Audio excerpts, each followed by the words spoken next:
В завершении выпуска к новостям культуры. В Верхнеколымском районе проходят гастроли Академического театра имени Платона Аюнского. Меньше чем за неделю 11 членов творческой бригады посетили 3 населенных пункта района. На одном из спектаклей, который прошел в Зырянке, побывала Наталья Ломанова. Гастроли артистов Саха Академического театра имени Платона Аюнского по Верхней Колыме включают в себя показ спектаклей в 3 селах района. Первыми увидели постановку в селе Верхнеколымске. Как отмечают артисты, реакция зала на высшем уровне.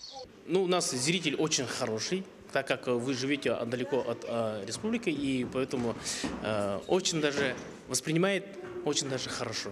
Да, вчера мы сыграли спектакль в Верхнеколымске, аплодировали стоя.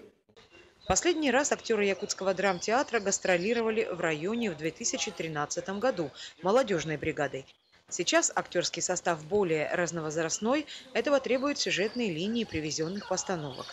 Зрители Зырянки смогли увидеть 2 спектакля в противоположных театральных жанрах – комедию и драму.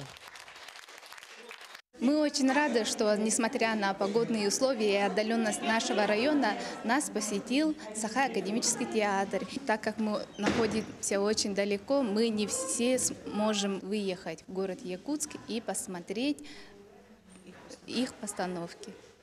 В Зырянке актеры не только дали спектакли, но и провели мастер-класс для воспитанников детской школы искусств.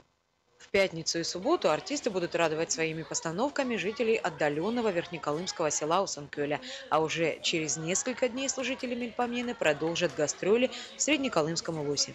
Наталья Ломанова, НВК «Саха», Зырянка.